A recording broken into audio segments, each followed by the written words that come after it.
Hello friends. तो आज की वीडियो में हम 2019 के पेपर वन के सीडीपी के पोर्शन को कवर करेंगे, जिसमें हम आज क्वेश्चन नंबर 11 से स्टार्ट करेंगे। शुरू के 10 क्वेश्चंस पर मैं वीडियो ऑलरेडी बना चुकी हूँ, आप मेरे चैनल पर जाकर चेक कर सकते हैं। तो आज का 11th क्वेश्चन है, निम्नलिखित कथनों में से कौन सा बुद्धि के बारे में सही है? Which of the following statements about intelligence is correct? First option है बुद्धि एक निश्चित योग्यता है। तो यहाँ पर आप ध्यान दीजिए कि किस तरह से हम इसमें ऑप्शंस को एलिमिनेट करेंगे। निश्चित योग्यता, फिक्स्ड एबिलिटी, नेगेटिविटी को शो करता है। फिक्स्ड एबिलिटी का मतलब है कि आप कोई एक ही काम कर सकते हैं, मल्टीपल काम आप अपनी इंटेलिजेंस के थ्रू नहीं कर सकते हैं। यहाँ पर ये ऑप्शन नेगेटिविटी को शो करता है, निश्चित योग्यता बुद्धि नहीं होती है, इसीलिए हम फर्स्ट क्वेश्चन को एलिमिनेट करेंगे। सेकंड है बुद्धि को मानकीकृत परीक्षणों के प्रयोग से सटीक रूप से मापा और निर्धारित किया जा सकता है। Intelligence can be accurately measured and determined by using standardised test. अब मानकीकृत परीक्षण, स्टैंडर्डाइज्ड टेस्ट क्या होते हैं? स्टैंडर्डाइज्ड टेस्ट फ्रेंड्स वो होते हैं जहां पर हम एक ही स्टैंडर्ड पर सभी बच्चों को टेस्ट करते हैं। जैसे कि हमारे स्कूल सिस्टम में होता है, हम फॉर्मेटिव असेसमेंट देते हैं, हम समेटिव असेसमेंट देते हैं। दोनों ही टाइम पर हमें एक ही तरह का क्वेश्चन पेपर मिलता है और पूरी क्लास को उसी के बेसिस पर जज किया जाता है, जो कि एक सही तरीका नहीं है। यही स्टैंडर्डाइज टेस्ट होता है। अब सबका इंटेलिजेंस का लेवल अलग है, सबका लर्निंग स्टाइल अलग है। जरूरी नहीं है कि कोई एक बच्चा सभी क्वेश्चंस में इक्वली अच्छा परफॉर्म कर पाए। इसीलिए स्टैंडर्डाइज्ड टेस्ट पर अगर हम कभी किसी के इंटेलिजेंस को मेजर करेंगे तो वो मेजरमेंट गलत होगी। थर्ड इज बुद्धि एक एकात्मक कारक तथा एक एकाकी विषय है। Intelligence is a unitary factor and a single trait. Intelligence unitary factor नहीं है। क्या ऐसा होता है कि जो बच्चा म्यूजिक में अच्छा है वो डांस में अच्छा नहीं होगा? यूनिटरी फैक्टर का मतलब है कि आप अपनी इंटेलिजेंस के थ्रू सिर्फ कोई एक ही काम अच्छे से कर सकते हैं, लेकिन इंटेलिजेंस के साथ ऐसा नहीं है। बहुत बार हम देखते हैं क्लास में बहुत टैलेंटेड बच्चे होते हैं जो अलग अलग सेक्टर्स में बहुत अच्छा परफॉर्म करते हैं, अलग अलग सब्जेक्ट्स में भी अच्छा परफॉर्म कर सकते हैं, वो को करिकुलर एक्टिविटीज में भी अच्छा परफॉर्म कर सकते हैं। तो इंटेलिजेंस यूनिटरी फैक्टर नहीं है। Fourth is intelligence is a multi dimensional and a set of complex abilities. बुद्धि बहुआयामी है तथा जटिल योग्यताओं का एक समूह है। अभी बहुआयामी बुद्धि, मल्टी डायमेंशनल इंटेलिजेंस का कॉन्सेप्ट जो दिया था वो गार्डनर ने दिया था। इसका मतलब है कि आप अपनी इंटेलिजेंस के थ्रू बहुत तरह के काम कर सकते हैं। एक इंटेलिजेंस एक ही तरह के काम के लिए ज़रूरी नहीं है कि आपने जब एक चीज़ सीख ली है आप उस इंटेलिजेंस के थ्रू बस वही काम कर सकते हैं। हो सकता है कि किसी की नेचुरलिस्टिक यानी नेचर की तरफ जो इंटेलिजेंस है वो भी अच्छी हो, और किसी की मैथ्स में एबिलिटी भी अच्छी हो। सभी चीज़ें आपस में कंबाइन कर जाकर करती हैं तब जाकर एक इंटेलिजेंस बनती है। ऐसा नहीं है एक ही इंटेलिजेंस के थ्रू किसी एक काम को कर सकते हैं और उसके बाद आप बाकी कोई काम नहीं कर पाएंगे। तो इसीलिए जो इंटेलिजेंस है उसके बहुत सारे डायमेंशंस होते हैं। इंटेलिजेंस को हम किसी एक फैक्टर में नहीं सेट कर सकते हैं। तो इसीलिए हमारा question number 4 answer sorry option number 4 सही हो जाएगा। नेक्स्ट क्वेश्चन है, रूही हमेशा एकाधिक समाधानों के बारे में सोचती है। इनमें से काफ़ी समाधान मौलिक होते हैं। रूही किन गुणों का प्रदर्शन कर रही है? तो देखिए, एक से ज़्यादा समाधान और मौलिक यानी मल्टीपल सॉल्यूशंस होना, और साथ साथ जो सॉल्यूशंस हैं वो ओरिजिनल भी हैं। ये दोनों कैरेक्टरिस्टिक होती है क्रिएटिव थिंकिंग की। इसका सीधा सीधा आंसर ऑप्शन नंबर 1 होगा, क्रिएटिव थिंकिंग। अब हम क्यों इसको क्रिएटिव थिंकिंग कह रहे हैं और बाकी सबको क्यों एलिमिनेट कर रहे हैं उस पर भी ध्यान दे लेते हैं। जब भी मल्टीपल सॉल्यूशंस आ रहे हैं किसी प्रॉब्लम के, कोई भी बच्चा एक से ज़्यादा सॉल्यूशंस सोच पा रहा है, इसका मतलब वो क्रिएटिव है। कन्वर्जेंट थिंकर अभिसारक विचारक क्यों नहीं हो सकता? क्योंकि कन्वर्जेंट थिंकिंग में हमेशा ध्यान रखिएगा एक ही सॉल्यूशन देखा जाता है किसी भी प्रॉब्लम का। तो अगर कोई एक सॉल्यूशन देख रहा है मतलब वो कन्वर्जेंट थिंकिंग कर रहा है, तो ये क्रिएटिव थिंकिंग या डाइवर्जेंट थिंकिंग नहीं है। रिजिड थिंकर जो एक ही तरह से सोच पाता है, अलग अलग रास्ते किसी भी सॉल्यूशन के नहीं देख पाता। ईगो सेंट्रिक थिंकर यानी जो सिर्फ अपने आप को केंद्र में रखकर सोच पा रहा है, अपने आप को सेंटर में रखकर सोच पा रहा है। तो इसीलिए इसका जो ऑप्शन होगा वो क्रिएटिव थिंकिंग होगा। क्वेश्चन यहाँ से भी बन सकता है कि क्रिएटिव थिंकिंग की क्या कैरेक्टरिस्टिक्स होती हैं। तो दो मेन कैरेक्टरिस्टिक जो है क्रिएटिव थिंकिंग की वो है ओरिजिनलिटी और साथ साथ मल्टीपल सोल्यूशन, यानी मौलिक होने चाहिए। जो आपने समाधान सोचे हैं वो मौलिक होंगे और साथ साथ एक से ज़्यादा समाधान होंगे किसी भी प्रॉब्लम के। तो इसीलिए यहाँ पर ऑप्शन नंबर 1 सही होगा। क्वेश्चन नंबर 13, शिक्षण अधिगम प्रक्रिया में वंचित समूह से संबंधित विद्यार्थियों के द्वारा सहभागिता कम होने की स्थिति में एक शिक्षक को क्या करना चाहिए?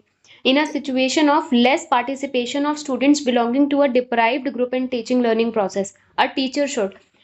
देखिए क्वेश्चन को अगर आप समझेंगे तो वंचित समूह से आ रहा है स्टूडेंट और उसकी सहभागिता यानी पार्टिसिपेशन कम है। ऐसे में आप क्या करेंगे एज अ टीचर? अगर कोई डिप्राइव्ड कैटेगरी से बच्चा आ रहा है तो उसको शामिल करने के लिए क्या आप उसे विद्यालय छोड़ने के लिए कह सकते हैं? ऑप्शन 1 कह रहा है बच्चों को विद्यालय छोड़ने के लिए कहना चाहिए। सीधा समझ में आ रहा है कि नेगेटिव स्टेटमेंट है, ये गलत होगी। उसके बाद इस स्थिति को जैसी है स्वीकार कर लेना चाहिए। क्या हम ऐसा कर सकते हैं? नहीं, हम ऐसा नहीं कर सकते। हम टीचर्स हैं तो हमें अपने आप को इस तरह से बनाना है, अपने सॉल्यूशंस को इस तरह से रखना है ताकि हम स्टूडेंट्स की ज़्यादा से ज़्यादा हेल्प कर सकें। तो जैसी स्थिति है उसको अगर ऐसे ही स्वीकार कर लेंगे तो एज अ टीचर हमने क्या रोल प्ले किया किसी स्टूडेंट की लाइफ में? तो ऑप्शन नंबर 2 भी गलत है। इन विद्यार्थियों से अपनी अपेक्षाओं को कम करना, मतलब आप अपनी एक्सपेक्टेशंस को ही कम कर लेंगे, ये भी सही नहीं है। क्योंकि हो सकता है कि आपने एक्सपेक्ट करना कम कर दिया लेकिन उस बच्चे की एबिलिटी उससे कहीं ज़्यादा थी जो उससे आप एक्सपेक्ट कर रहे थे। इसीलिए एक्सपेक्टेशन को कम कर देना बच्चे को नेगेटिव इफेक्ट डालता है। अगर आप ही उससे कम एक्सपेक्ट करना शुरू कर देंगे, अगर आप ही उसके बारे में नेगेटिव हो जाएंगे तो वो स्टूडेंट कैसे ही ग्रो कर पाएगा, वो कैसे ग्रोथ कर पाएगा अपनी लाइफ में? तो थर्ड ऑप्शन गलत है। फोर्थ है अपनी शिक्षण पद्धति पर विचार करना चाहिए और बच्चों की सहभागिता में सुधार करने के लिए नए तरीके ढूंढना चाहिए।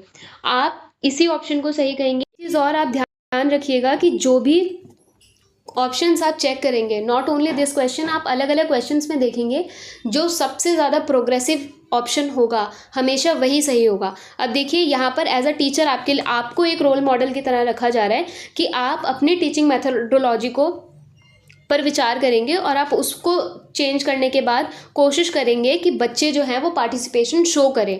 तो बीइंग अ टीचर आपका यही एक फ़र्ज़ होता है, आपकी यही ड्यूटी होती है कि आप क्लास में एक ऐसा ही रोल प्ले करें। तो यही ऑप्शन सही होगा। क्वेश्चन नंबर 14, एक समावेशी कक्षा में एक शिक्षक को विशिष्ट शैक्षिक योजनाओं को in an inclusive classroom a teacher dash individualised education plans.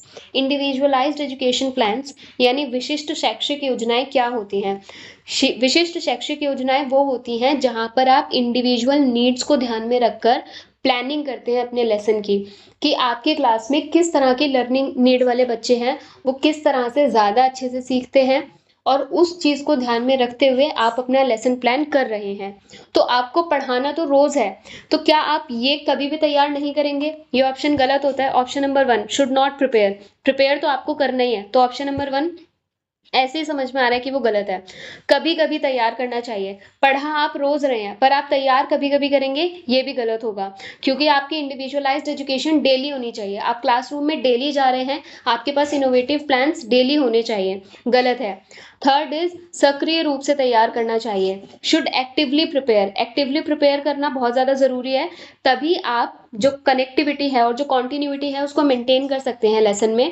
Fourth है should discourage the preparation of, तैयार करने के लिए हतोत्साहित होना चाहिए। आप उसको अगर डिस्करेज हो जाएंगे प्रिपेयर करने के लिए तो आप एक अच्छा लेसन क्लास में डिलीवर नहीं कर सकते हैं। इसीलिए इंडिविजुअलाइज्ड एजुकेशन हमेशा एक्टिवली प्रिपेयर करनी चाहिए ताकि हम ज़्यादा से ज़्यादा अच्छा डिलीवर कर सकें अपने लेसन्स को और जो आउटकम्स हैं स्टूडेंट्स के वो ज़्यादा अच्छे आ सकें। क्वेश्चन नंबर 15, पठन वैफल्य बच्चों के प्राथमिक हैं। यहाँ शब्द पर ध्यान दीजिए, पठन वैफल्य यानी पढ़ने में विफलता, फेल होना। ये जो आपकी लर्निंग डिसेबिलिटी है इसको आप शब्द से भी समझ सकते हैं। पढ़ने में विफलता यानी आप ठीक से पढ़ नहीं पा रहे हैं। तो ऑप्शन नंबर 1 कह रहा है अटेंशन डेफिसिट डिसऑर्डर, न्यून अवधान विकार, आप ध्यान नहीं दे पा रहे हैं। अटेंशन में कमी होना पढ़ने की विफलता से रिलेटेड नहीं है, तो ऑप्शन 1 इनकरेक्ट है। ऑप्शन नंबर 2 अपसारी चिंतन, पढ़ने में धारा प्रवाहिता, अगर आप फ्लुएंटली पढ़ पा रहे हैं तो ये आपकी लर्निंग डिसेबिलिटी तो नहीं हो सकती। ऑप्शन नंबर 2 भी गलत हो जाता है। थर्ड ऑप्शन है धारा प्रवाह पढ़ने की अक्षमता, फ्लुएंटली ना पढ़ पाना, आप फ्लुएंटली पढ़ने में अक्षम हैं, यही पठन वैफल्य से रिलेटेड है। ऑप्शन नंबर 4 कह रहे हैं एक ही गति विषयक कार्य को बार बार दोहराना। ये देखिए ओसीडी से रिलेटेड होता है, ऑब्सेसिव कंपल्सिव डिसऑर्डर, जिसमें आप एक ही काम को बार बार करते रहते हैं। किसी को आदत है अगर हाथ धोने की, बार बार हाथ धोए जा रहा है। सफाई की आदत है तो हर थोड़ी देर बाद उसको साफ करना, ये ओसीडी की प्रॉब्लम है, ये पठन वैफल्य नहीं है। तो हिंदी वाले स्टूडेंट्स को मैं यही सजेस्ट करूंगी कि आप इस वर्ड के अगर एक्चुअल मीनिंग को पकड़ेंगे, आप इसकी लर्निंग डिसेबिलिटी की कैरेक्टरिस्टिक को समझ जाएंगे।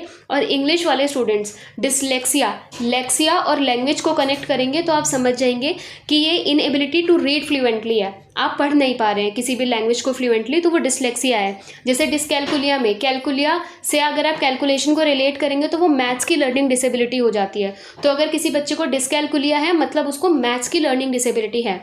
अगर आप शब्द को पकड़कर उसके मीनिंग से समझकर अगर आप ऑप्शंस में देखेंगे, आप आसानी से किसी भी आंसर को चेक कर पाएंगे। तो यहाँ पर जो हमारा सही आंसर है वो है ऑप्शन नंबर 3। क्वेश्चन नंबर 16, शिक्षा का अधिकार 2009 में उल्लेख की गई समावेशी शिक्षा की अवधारणा निम्नलिखित में से किस पर आधारित है? इंक्लूसिव एजुकेशन, समावेशी शिक्षा, ध्यान दीजिए डिप्राइव्ड बच्चे या स्पेशल नीड्स वाले बच्चे, इनको आपको शामिल करना है मेन स्ट्रीम एजुकेशन में, तो ये इससे रिलेटेड है। अब ये किस पर आधारित है? ऑप्शन नंबर 1 कह रहा है व्यवहारवादी सिद्धांत। बिहेवियरिज्म से रिलेटेड ये इसलिए नहीं है क्योंकि यहाँ पर बिहेवियरिस्टिक एजुकेशन से रिलेटेड कोई भी बात क्वेश्चन में ऊपर नहीं की गई है। सेकंड ऑप्शन है अशक्त बच्चों के प्रति एक सहानुभूतिक अभिवृत्ति। आप इस ऑप्शन को देखेंगे आपको लग सकता है कि ये एक सही ऑप्शन हो सकता है, लेकिन कभी भी किसी डिप्राइव्ड या फिर आपका जो स्पेशल नीड वाला बच्चा होता है उससे आप सिंपैथी रख रहे हैं, सहानुभूति रख रहे हैं, तो वो अच्छा नहीं माना जाता। सिंपैथी रख रहे हैं, आप दया भाव दिखा रहे हैं, लेकिन आपने उसके लिए किया क्या? इसीलिए ऑप्शन नंबर 2 भी गलत है। अधिकार आधारित मानवतावादी परिप्रेक्ष्य, a right based humanistic perspective, ये सही ऑप्शन होगा। क्यों? क्योंकि यहाँ पर जो मानवतावादी परिप्रेक्ष्य है, यानी आप पहली चीज़ हर किसी को मानव समझ रहे हैं, आप हर किसी को ह्यूमन की तरह कंसिडर कर रहे हैं, और दूसरी चीज़ आप उसके लिए जो भी कर रहे हैं वो राइट बेस्ड है, यानी उसके अधिकार की तरह कर रहे हैं। आप उसके लिए कोई दया नहीं दिखा रहे हैं, उसके लिए कुछ भी स्पेशल एफर्ट अगर आपने किया है तो वो उसका अधिकार है। इसीलिए समावेशी शिक्षा में कहा गया कि जब आप डिप्राइव्ड बच्चों को, चाहे वो सोशली डिप्राइव्ड हो, फाइनेंशियली डिप्राइव्ड हो, या किसी भी तरह के डिप्राइव्ड बच्चे को क्लास में शामिल कर रहे हैं, या किसी स्पेशल नीड वाले बच्चे को अगर आप शामिल कर रहे हैं क्लास में, तो ये उसका राइट है। इसीलिए ये राइट बेस्ड ह्यूमनिस्टिक पर्सपेक्टिव पर बेस्ड है, अधिकार आधारित मानवतावादी परिप्रेक्ष्य पर बेस्ड है, क्योंकि आप उसको मानव समझ रहे हैं और उसके अधिकार की चीज़ आप उसे दे रहे हैं, आपने अपनी तरफ से उस पर कोई दया नहीं की है। ऑप्शन 4 कह रहा है मुख्यतः व्यावसायिक शिक्षा उपलब्ध करा करके अशक्त बच्चों को मुख्य धारा में शामिल करना। अगर आप सिर्फ वोकेशनल एजुकेशन दे देंगे तो वो मुख्य धारा में शामिल नहीं होगा अशक्त बच्चा, क्योंकि हम जब बात करते हैं तो हम ओवरऑल डेवलपमेंट की बात कर रहे हैं। वोकेशनल एजुकेशन देकर आपने एक एस्पेक्ट पर काम कर दिया किसी बच्चे के लिए, लेकिन आपने उसके ओवरऑल डेवलपमेंट पर काम नहीं किया है, इसीलिए यहाँ पर ऑप्शन नंबर 4 भी इनकरेक्ट होगा। अब देखिए अगर आप नज़र मारेंगे तो आपको चारों ऑप्शंस पॉजिटिव दिखेंगे, कुछ भी नेगेटिव नहीं है, लेकिन आपको उन 4 ऑप्शंस में से उस ऑप्शन पर ध्यान देना है जो अपने आप में एक ज़्यादा ब्रॉडर एस्पेक्ट को कवर करता हो। अगर आप इस चीज़ को देखेंगे कि कौन सा ऑप्शन अपने आप में ज़्यादा मीनिंगफुल है, सबसे ज़्यादा मीनिंगफुल बात कह रहा है, तो भी आप समझ सकते हैं कि ऑप्शन नंबर 3 का जो पर्सपेक्टिव है वो ज़्यादा ब्रॉड है। क्वेश्चन नंबर 17, संरचनावादी ढांचे में अधिगम प्राथमिक रूप से, यहाँ जो सबसे ज़्यादा ध्यान देने वाली टर्म है वो है कंस्ट्रक्टिविस्ट फ्रेमवर्क, यानी संरचनावादी ढांचा, और प्राइमरली प्राथमिक रूप से सबसे ज़्यादा ज़रूरी चीज़ संरचनावादी ढांचे में क्या होती है? तो आइए ऑप्शंस को देखते हैं। 1, यंत्रवत याद करने पर आधारित है, रोट मेमोराइजेशन, कैंसिल करते हैं, आप रोट मेमोराइजेशन पर फोकस नहीं करते हैं कंस्ट्रक्टिविस्ट अप्रोच में। सेंटर्ड अराउंड रीइंफोर्समेंट, प्रबलन पर केंद्रित है। ऑप्शन नंबर 3, अनुबंधन द्वारा अर्जित है, acquired through conditioning. 4, focused on the process of meaning making, अवबोधन की प्रक्रिया पर आधारित है। अब अगर आप फर्स्ट ऑप्शन को छोड़ दें तो बाकी के 3 ऑप्शंस कंस्ट्रक्टिविस्ट अप्रोच में ध्यान में रखे जाते हैं और तीनों को ही फॉलो किया जाता है। आप रीइंफोर्समेंट पर भी ध्यान देते हैं, कंडीशनिंग पर भी ध्यान देते हैं, और मीनिंग मेकिंग पर भी ध्यान देते हैं। पर यहाँ पर सबसे ज़्यादा जो मैंने कहा था पहले ही ध्यान देने के लिए वो था प्राइमरीली, यानी प्राथमिक रूप से। सबसे ज़्यादा मेन क्या है इसमें, वो एक ही ऑप्शन है, कि आप मीनिंग मेकिंग पर ध्यान देते हैं। जो भी बच्चा सीख रहा है, उसका मीनिंग होना चाहिए, उसका कोई अर्थ होना चाहिए। जो भी अवबोधन हुआ, उसने जो भी ग्रहण किया, जो भी सीखा, क्या वो उसका मीनिंग बना पा रहा है? क्या उसकी लर्निंग मीनिंगफुल है? सबसे ज़्यादा ज़रूरी यही होता है कंस्ट्रक्टिविस्ट अप्रोच में। तो बाकी के दोनों ऑप्शंस, ऑप्शन नंबर 2 और ऑप्शन नंबर 3 को ध्यान रखा जाता है, पर ये सेकेंडरी हैं। प्राइमरीली हम ध्यान देते हैं कि जो लर्निंग का प्रोसेस है वो मीनिंगफुल होना चाहिए। तो यहाँ पर जो करेक्ट ऑप्शन है वो होगा ऑप्शन नंबर 4। क्वेश्चन नंबर 18, अनेक घटनाओं के बारे में बच्चों के द्वारा बनाए गए सहज अनुभूत सिद्धांतों के संदर्भ में एक शिक्षिका को क्या करना चाहिए? Naive theories that children construct about various phenomena. अब देखिए, बच्चा अगर एनवायरनमेंट में जा रहा है, उसके अपने एक्सपीरियंसेस होते हैं, तो हो सकता है कि उसके जो यहाँ पर वर्ड ध्यान देने की ज़रूरत है, सहज अनुभूति। उसने अनुभूति यानी एहसास करना, महसूस करना किसी चीज़ को, और सहज, उसने सहजता में कुछ चीज़ें सीख ली हैं और उसके दिमाग में वो सिद्धांत बन गए हैं, थ्योरीज बन गई हैं। ये जो नेव थ्योरीज हैं फॉर श्योर गलत भी हो सकती हैं, जो बच्चे ने अपने एक्सपीरियंसेस से बनाई हैं। तो इसके बारे में एक टीचर को क्या करने की ज़रूरत है? फर्स्ट ऑप्शन कहता है बच्चों के इन सिद्धांतों को अनदेखा कर देना चाहिए। तो अगर आप अनदेखा कर देंगे, आप करेक्ट कैसे कर पाएंगे किसी स्टूडेंट की कुछ भी अगर थ्योरी उसके दिमाग में सेट हुई है तो? सेकंड ऑप्शन इज बच्चों को दंडित करना चाहिए। अगर आप उसको दंड दे देंगे तो अगली बार वो इन्वायरमेंट से इंटरेक्ट नहीं करेगा, वो वातावरण में जाकर नहीं सीखेगा। थर्ड ऑप्शन है बार बार याद करने के द्वारा एक सही सिद्धांत से बदल देना चाहिए। बार बार आप कुछ याद करवाएंगे और सही सिद्धांत से बदल देंगे, तो याद करना कभी भी सही नहीं माना जाता कंस्ट्रक्टिविस्ट एजुकेशन में। मैं पहले ही आपको इसमें एक्सप्लेन कर चुकी हूँ। फोर्थ ऑप्शन कहता है प्रतिकूल प्रमाण एवं उदाहरणों को प्रस्तुत करके बच्चों के इन सिद्धांतों को चुनौती देनी चाहिए। Should be challenged bye presenting counter evidence and examples. अगर आप काउंटर एविडेंस बच्चे को दे देंगे, एग्जाम्पल्स दे देंगे, तो वो अपने दिमाग में जो उसने थ्योरी सेट की है उसे चैलेंज कर पाएगा और इस तरह वो उसे चेंज भी कर पाएगा। अब सहज अनुभूत सिद्धांत ये हो सकता है कि घर में जो खाना बनाने का काम है वो क्योंकि मम्मी कर रही है, इसीलिए खाना बनाने का काम महिलाओं से रिलेटेड है, फीमेल से रिलेटेड है, जबकि बाहर जाकर काम करने का जो ज़रूरत है वो सिर्फ पुरुषों को है। तो अब ये थ्योरी क्योंकि जनरली बच्चा अपने आसपास देख रहा है, हो सकता है उसके दिमाग में इसी तरह का कोई एग्जाम्पल सेट हो जाए। यहाँ पर आप ऑप्शन नंबर 4 को अगर देखेंगे तो यहाँ पर आप उसे चैलेंज करेंगे। आप ऐसे ऐसे उसे एग्जाम्पल्स दे सकते हैं जहाँ पर लिखा हुआ है challenged bye presenting counter evidence. आप उसे एविडेंस देंगे ऐसे लोगों के जो मेल हैं लेकिन बहुत अच्छे शेफ हैं, कंट्री में, आउटसाइड कंट्री में, आप पूरी दुनिया के भी बड़े बड़े शेफ्स का नाम बता सकते हैं, जिससे उसके दिमाग का ये स्टीरियोटाइप ब्रेक हो जाए कि खाना बनाना या घर के काम करना सिर्फ और सिर्फ औरतों से संबंधित है। सिमिलरली आप काम करना पुरुषों से संबंधित है, इसे भी चैलेंज कर सकते हैं ऐसी महिलाओं का एग्जाम्पल देकर, ऐसे काउंटर एविडेंस देकर जहां पर महिलाएं काम की दुनिया में बहुत अच्छा प्रदर्शन कर रही हैं। तो दोनों ही तरह से जब आप चैलेंज कर देंगे तो बच्चा अपने दिमाग में सोचकर उसके बारे में क्रिटिकल थिंकिंग करके अपने माइंडसेट को चेंज कर पाएगा। इसीलिए यहाँ पर 4 सबसे ज़्यादा सही है, जहाँ पर आपने बच्चे को बैठे बैठे कुछ नहीं सिखा दिया, आपने उसके दिमाग पर जोर भी डाला है कि जो भी उसने सीखा है वो कितना सही है कितना गलत है। क्वेश्चन नंबर 19, छात्र केंद्रित शिक्षा शास्त्र की क्या विशेषता है? Child centred pedagogy. Child centred pedagogy के आप सीटेट में कई क्वेश्चंस करते हैं, तो ये काफी इजी होता है करने के लिए। आप अब इनके ऑप्शंस को अगर देखेंगे तो ऑप्शन नंबर 1 कहता है केवल पाठ्य पुस्तकों पर निर्भर होना। केवल, जहां पर भी आप केवल शब्द देखेंगे 99% टाइम्स में आपको वो ऑप्शन गलत मिलेगा। इररिस्पेक्टिव ऑफ क्वेश्चन, आप किसी भी क्वेश्चन में देखिए, किसी भी ऑप्शन में देखिए, जहां पर आपने केवल शब्द दे दिया ना, सीटेट में ध्यान रखिएगा ये नेगेटिव एस्पेक्ट को शो करता है, क्योंकि आप किसी एक ही चीज की बात कर रहे होते हैं, तो वो कभी भी सही नहीं होगा। जितना डाइवर्स ऑप्शन होगा वो सही होगा, तो ऑप्शन नंबर 1 गलत हो जाता है, क्योंकि ये एक्सक्लूसिवली रिलायंस की बात कर रहे हैं कि आप एक्सक्लूसिवली रिलायंस करेंगे टेक्स्ट बुक पर। नहीं, हम आउटसाइड वर्ल्ड पर भी ध्यान देते हैं, हम ध्यान देते हैं कि इन्वायरमेंट से भी बच्चा कुछ लर्न करेगा, इंटरेक्शन उसका इन्वायरमेंट के साथ भी होना चाहिए, सिर्फ टेक्स्ट बुक पर बेस्ड लर्निंग आप नहीं कराते हैं। ऑप्शन नंबर 2, बच्चों के अनुभवों को प्रमुखता देना, giving primacy to children's experience. जी हाँ, हम ऐसा करते हैं, बच्चों के अनुभवों को ही प्रमुखता देते हैं ताकि हम उनके एक्सपीरियंसेस के ही थ्रू उन्हें कुछ मीनिंग प्रोवाइड करा सकें। थर्ड, यंत्रवत याद कराना, रोट मेमोराइजेशन, गलत है। फोर्थ, योग्यता के आधार पर विद्यार्थियों को नामांकित करना और वर्गीकरण करना। जब भी आप लेबल करेंगे, लेबल टर्म आपको दिख रहा है वो गलत होता है। कभी भी लेबलिंग करना सही नहीं होता। मैंने अपनी पिछली वीडियो में भी बताया था कि जब आप लो और हाई अचीवर्स में फॉर एग्जांपल अगर अपनी क्लास को डिवाइड कर देते हैं, लेबल कर देते हैं, तो वो उनकी ग्रोथ को अफेक्ट करता है। आप अगर लेबल कर देंगे कि कोई बच्चा स्लो लर्नर है या लो अचीवर है, तो वो अपने आप को उसी ढांचे में ढाल लेता है और वो अपने आप को उसी नज़रिए से देखने लगता है। इसीलिए लेबल करना और स्टूडेंट्स को अलग अलग कैटेगरी में बांट देना जो अच्छा नहीं है। इसीलिए ऑप्शन नंबर 4 गलत है और ऑप्शन नंबर 3 यहाँ पर सही हो जाता है। सॉरी, ऑप्शन नंबर 2 सही हो जाता है। बच्चों के अनुभवों को प्रमुखता देना, क्योंकि अगर हम उन्हें एक्सपीरियंसेस पर अगर ध्यान दे देंगे तो उसके बाद वो मीनिंगफुल लर्न कर पाएंगे।